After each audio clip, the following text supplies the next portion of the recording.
The Q Side.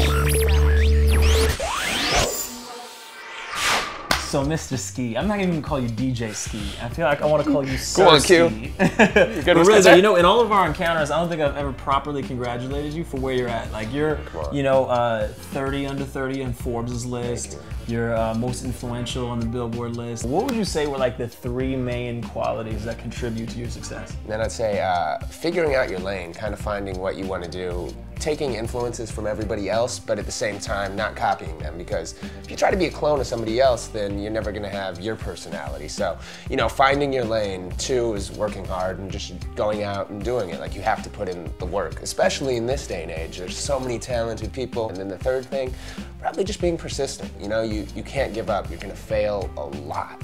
Like, that's just what it is. A lot of things that you do are not going to be successful, so you have to learn from them, keep it going, and you can't quit, because, you know, as soon as you quit, there's somebody else right behind you, so you always got to keep pushing, no matter where you're at. You do seem like the type of dude that is kind of going to his own beat. Like, you do put people on to music before a lot of people are really up on it. I mean, you're one of the first people I can think of that was really supportive of Kendrick Lamar. Yeah, man, I did back when he was going by K-Dot, as you remember back in there, I did his first few mixtapes and stuff. Well, by the way, before we talk about anything else, we should talk about how Kendrick actually has made a point of saying that he's not voting and that he doesn't really think anybody should care to vote because he's felt like the system is the way it is. It hasn't changed for any given candidate, so why should we bother voting? What's your take on that? Look, I mean, he has a very valid point with what he says, and his experiences in life have led him to feel that way, which is totally natural. And if that's his opinion, that's fine. Not necessarily that I agree with it. You know, I still feel like, you know, there is power in numbers, and if we do go out there and show them that we are the one, we can make that change. If all those people that went out and bought Kendrick's album would go out and share that vision, that's 250,000 first week. That's a lot of people. So you've been in the game for a minute. You've had a lot of moments. What would you say are like the top 3 moments that you've had personally experienced in this entertainment business? Man, let's just kick it off recently. You know, I've done a lot with Rock the Boat, and I love giving back and, you know, trying to spread the message, especially within our culture, getting people out to vote and doing something positive. So recently I just was out in Boca Raton for the final presidential debate, and I hosted the whole event that was streaming the presidential debate live, and we had a couple thousand people out there in Boca watching it live with us, and we hit everybody on Xbox Live, so we had like 1 million viewers. So it was incredible just doing that, and, you know, being involved with the good cause and actually helping, you know, change potentially our country and set our futures up. What have been the moments you've noticed in these debates that have really sort of triggered different thoughts for you? It's just interesting to see how polarized a lot of people get with that and stuff too, and it's almost like we have 2 different countries. It's almost like people are fighting against each other now just to back that candidate. You almost wish it was more just about the issues. Sure. Like, at the end of the day, I believe we all have similar goals, or we should. So let's work together and try to get that, as opposed to just taking all these sides. So do you find yourself as someone who does have this sort of really popular media space kind of toeing the line? Like, you can't really say who you're going to be voting for? You know, if you listen to me or follow me on Twitter and stuff, you'll definitely be able to see which way I kind of lean and who I support with. But at the end of the day, you know, I want everybody to make their choices. You don't have to agree with me. You know, as long as people are getting out there in the majority, you know, we can get our opinion heard. That's all that matters. Big shout out to DJ Skee. Great guy. Keep up with everything he's doing at djskee.com. Coming up, we've got the RZA talking about not only the movie The Man with the Iron Fist that he directed and starred in, but also what he's thinking about in terms of this election. But coming up right now, we've got Big Sean, who is obviously on fire right now with good music. But we got a chance to sit down and talk about something a little bit more controversial. Big Sean. What's up, dog? Finally famous, good music. Yeah, all day. Detroit. All day, man. And you even got a record with Justin Bieber. Even that, man. You know, it seems like really the buzz is so crazy on your music. The only thing buzzing more really at this point is the presidential election. Yes. Are you paying attention to that, by the way? Hell yeah, I'm paying attention to that. What's your take on it so far? Well, I think that people need to really pay attention to the facts and not the wowing of, you know, who seems more charming. There was a lot of great facts that they were pointing out about Obama and the work he has done, and, you know, a lot of people hating on him, giving him slack, but honestly, I really feel like he's turning this nation around, and even from the get-go, from the beginning, he said that his plan was a 10-year plan. His plan would still have to be executed after he got out of office, you know, so that's something that I really think people need to remember. Everything is on the up and up, and positive vibes. I ain't telling you who to vote for, I'm just saying, you know. That's what you're noticing. Yeah, and also, as being in the rap game, I feel like we have a responsibility to not necessarily be involved, but to sometimes touch on issues that people heavily are involved in, you know. That's something I've really been trying to do and just still do me, but really take current events and you know, apply them to my songs and stuff. Especially coming from Detroit, because Detroit is one of the cities that's been afflicted the most from what's been going on with this country. Yeah, just from the economy to everything, just things that really affect people, even abortion, you know what I'm saying? It's so many things that just really can change in this election, you know what I'm saying?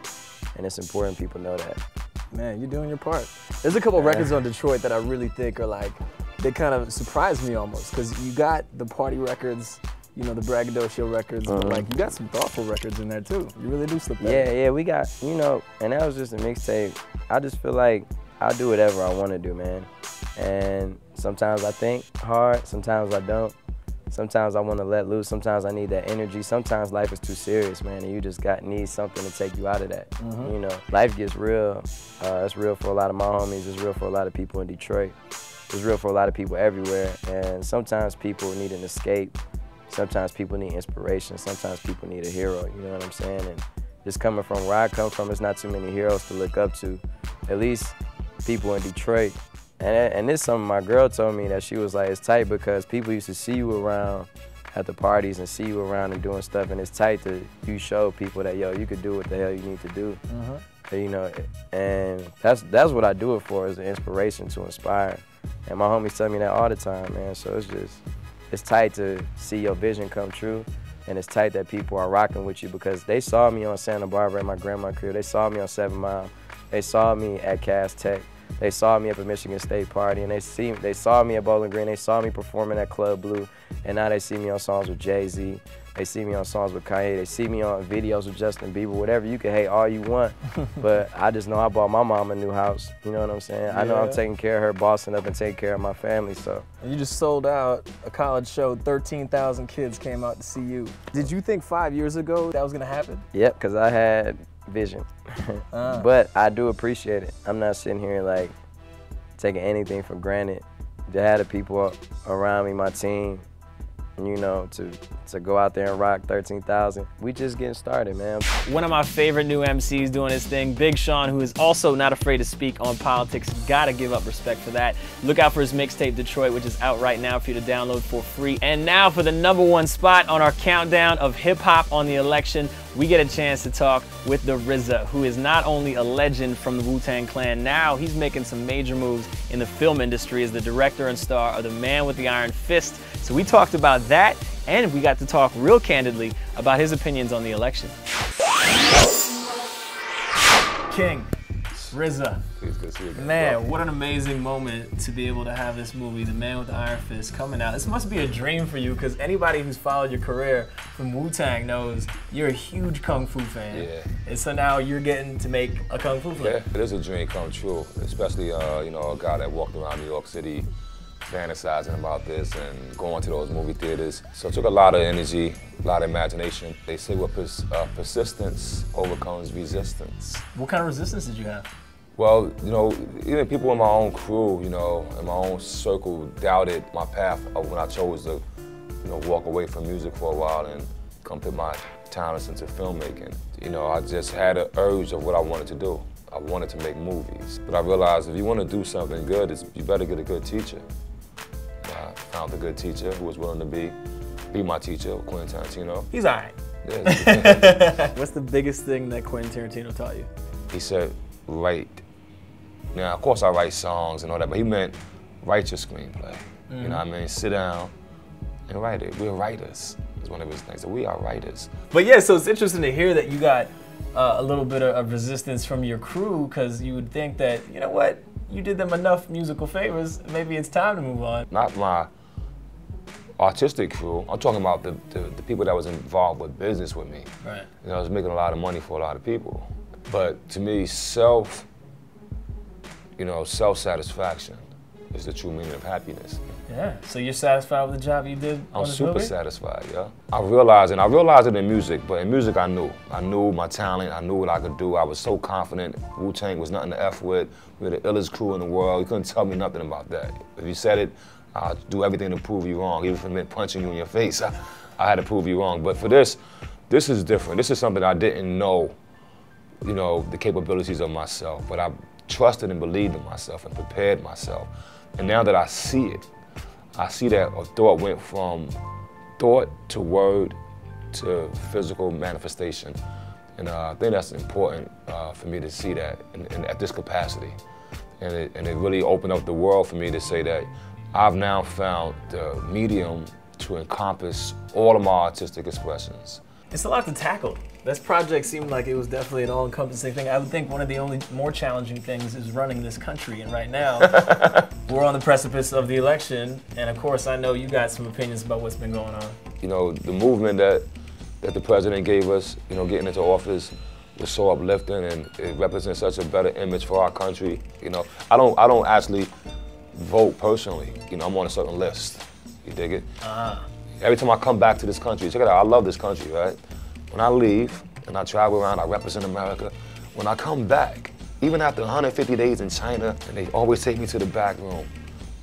You know what I'm saying? And, oh man, can't live that down around here. Over 100 times I've been taken to the back room, checked, and they said, you know, I'm flagged. And I went through everything to get my name off the flag. They said, no, you're flagged, kid. Whatever you did back in the day is stuck to you like a tattoo. They see me, they be like, you here again, RZA?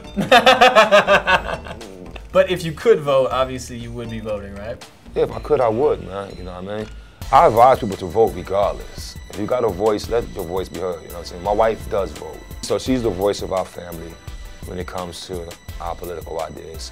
She's that voice. What was it like for your wife in the process of making this film? I mean, it sounds like you were probably busy about 23 hours a day. It was tough on her and tough on me. We did this film in China. It was lonely for both of us. I was very lonely out there. But I have a strong woman who respects my dream. She knew this was a dream of mine, and she supported me to go and live this dream out, y'all. And now we all get to see your dream on screen. Man with the iron fist. Yeah, I hope she likes it. Big shout out to the RZA, and definitely go see The Man with the Iron Fist. It is ill. You will love this flick. And also thank you to Big Sean and DJ Skee for chiming in on their thoughts in the election as well. So you know after all that what you need to do to get your Q score really up, right? Go ahead and vote. This is a fresh experience of entertainment. This is when you feel like I'm actually living my dream. I'm gonna run right now to go to this other thing, and then I'll start on it tonight. Just trust me. Again, I guess it's out of habit because it doesn't itch you fidget, and I'm switching my position to my butt is on my left butt cheek. Pissed because I know my stupid phone is gonna ring again and I wanna